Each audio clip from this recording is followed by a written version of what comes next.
တိုင်းကိုကြည့်ပြီးတော့မှငါတကယ်ဒေါရတွေငယ်ရိတ်တွေရောက်တယ်တိဘာလို့တာလဲဘာလို့တာလဲအဲ့ထူးရဲ့ကောင်မလေးဆိုတဲ့ကောင်မကိုလည်းငါစီးထားတဲ့ဒေါဖနက်နဲ့ပါပလို့ဆုံးရိုက်ချင်တာဒါပေမဲ့ငါဒီဗီဒီယိုထဲမှာမဆဲတော့ဘန်းခန့်ထိမှာဆိုလို့နော်အဲ့ဖောက်ပြန်နေတဲ့ဟာရောဖောက်ပြန်နေတဲ့ကောင်မတွေရောကောင်းနေရောနော်ရီးသား2ယောက်ရှိတာကိုဂုံစာနေတဲ့ဟာတွေရောဘဲ2ယောက်ရှိတာဘဲနှစ်ပွေထားတာကိုဂုံစာနေတဲ့ဟာတွေရောနင်တို့ပြောအောင်မယ်နော်လူဆိုရင်လူစီလူပေါင်ရှိရတယ်တလိုက်ဆန်နေရပဲတွေ့ရတက်လုတ်ပြီးတလိုက်ဆန်နေရပဲလုတ်တမျှခံတာနားလေလားနားလေလားကိုတလိုက်ဆန်ဖြစ်လို့ဖြစ်နေမှမသိငါစီမှာတော့ဘဲ3ယောက်ရှိတာငါစီမှာစော်3ယောက်ရှိတာငါစော်ကြီးဘဲလေဆိုပြီးဂုံစာနေဟာနင်တို့မရှက်ဘူးလားရှက်ရကောင်မှမသိဘူးလားလူစီလူပေါင်ရောနင်တို့နားမလဲဘူးလားစီးတွေပေါင်နေမရှိလူတလိုက်ဆန်မဲသိလားနော်နင်မရှက်ဘူးလားနော်ဘယ်လိုပြောလဲအဲ့ဒီဖောက်ပြန်နေရဟာတွေဆိုတာလေအရှိမပါလို့ကွာ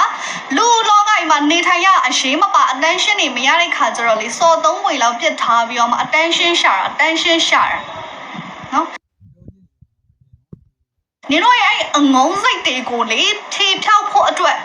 နှစ်သိမ့်ဖို့အတွက်နဲ့သူများရဲ့စိတ်ဒဏ်ရာတွေသူများရဲ့ခံစားချက်တွေသူများရဲ့ဘဝတွေနော်ချမနေလိုက်ပါနဲ့နော်ချမနေလိုက်နဲ့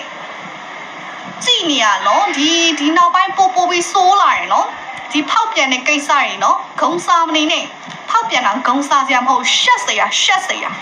နားလေလားတလိုက်ဆန်ဆက်ခင်းနေတာနော်လူစီလူပေါင်းလူစီကန်ကိုကြော်နေတာ